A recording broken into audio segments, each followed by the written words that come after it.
Hello there, welcome to my channel.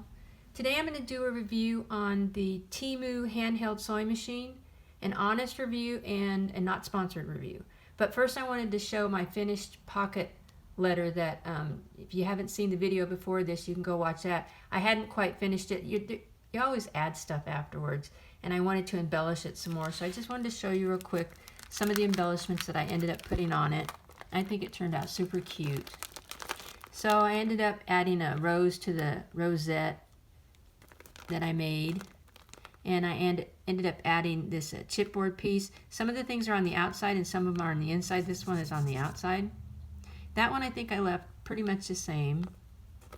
I added the sequins in the middle, and I think that they turned out cute. This one I think I left pretty much the same. And this one I added some rhinestones on the outside over the butterfly. And I'm not sure if that was on there in the last one either. So that little label. On this one down here, I added a applique piece, a beaded applique piece on the outside. And this one here I think is just the same. That's some jewelry pieces that I had, a sticker, and some, that's from a magazine that I cut out and then I backed it on a piece of gold metallic. This one I think is pretty much the same. That's a flamingo sticker from the Dollar Tree. So, and then on this side, I don't think the video shows any of this side.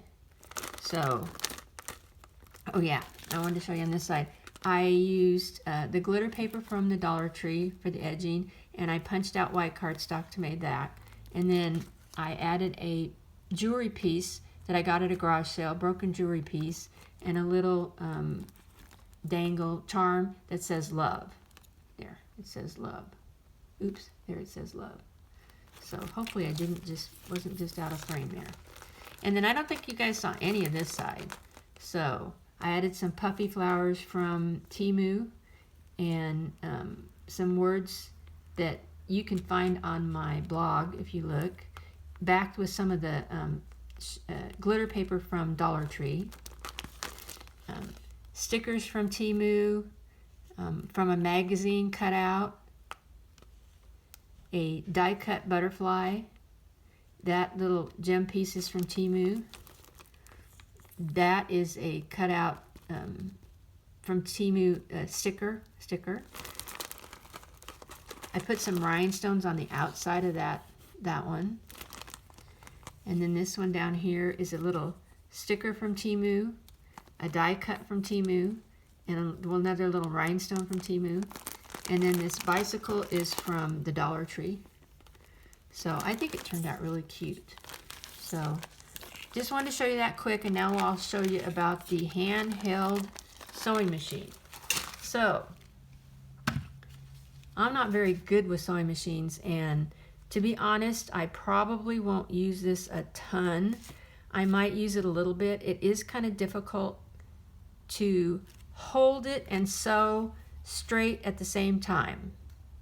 So, I mean, or to even set it here, push the button, and then sew at the same time. Now I have unthreaded it and threaded it 3 times. So it took me a long time the first time to do it, but I got quicker the second and third time that I did it. I will say the very first thing that happened when I pulled this out and I put the batteries in, as you can see, I have tape here, the batteries fell out. I was just holding it like this and they just fell out. At first, the first time it happened, I dropped the whole machine and I thought I had done something wrong. And then the second time, I put the batteries back in, the second time, it happened, and then I saw what had happened, that the door just came open. And so I knew it was going to happen again, so I caught it real quick. And then I realized this has got to have something on it to keep them, because this is the way you have to sew. So if you have it up in the air to do it or anything, it's just going to fall out. So there's that. That's not too great. Then I also tried to add a bigger spool on here, and there is a piece for that. But unfortunately, you have to have regular size spools, because this is really long, and the thread thing has to be pretty deep, because I bought some extra thread, and these are smaller, and they wobble up and down. Now, if it was a bigger spool, it would sit on there better. So I wasn't able to put any of the gold or silver thread on here with this, but I think if you had a longer spool, you'd be able to do it. And I'll just use this stuff as backing. You can put it behind things. You can make it like fishnet stuff, and I will end up using that. So like I said, it's kind of difficult to thread. This part is easy. You go through here, you go through here. This part, getting it hooked around this little piece in the bottom here, is very difficult. And then if you don't use this, let's see, if you don't use this thing to catch the thread, you're never going to get it in that hole because you can't get your fingers in there.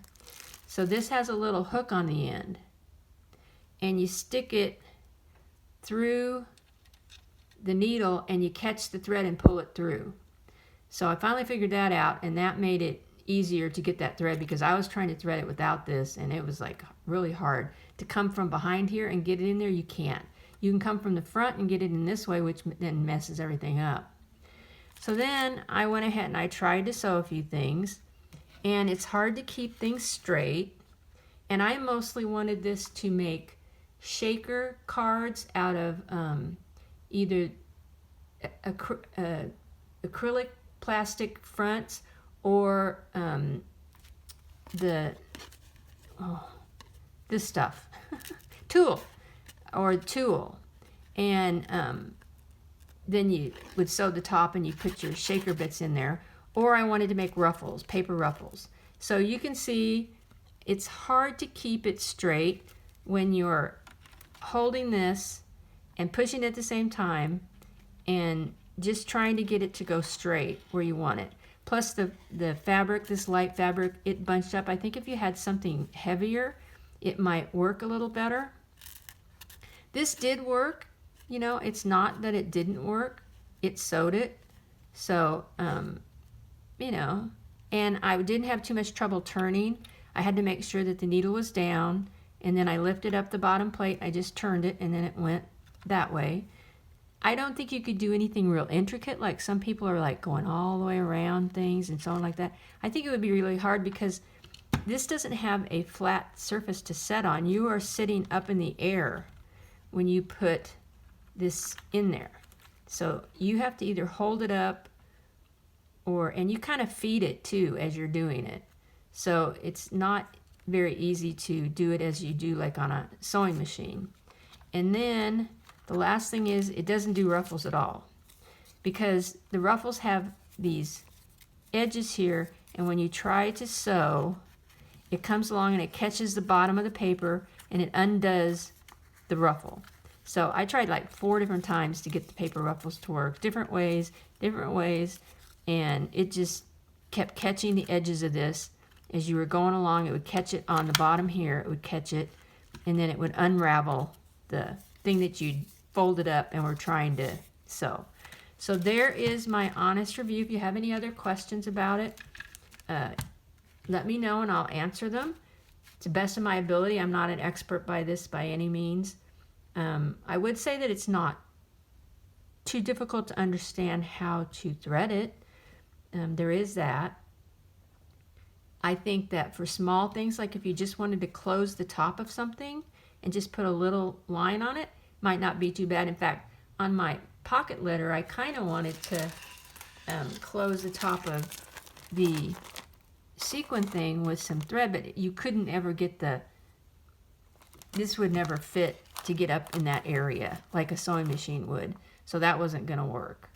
So yeah, I will, we'll see. I probably am not going to use it much. I'll probably go back to my fabric tack and glue things, which is fine. You know, you just see people doing really pretty stuff. It just adds a little bit of an element to your work to have some sewing in it. So it's got me thinking about the small sewing machine maybe, but I really like this thing didn't have the bobbin in the bottom, and you had to mess with that because I always have trouble with the bobbin in the bottom. So anyways, I hope that helps you if you're thinking about it and wondering about it and wanted to know. It wasn't very expensive, so I'm not really out too much money. I do like to save money on my crafting. So Thank you so much for stopping by, and I hope you're having a great crafting day. You guys take care.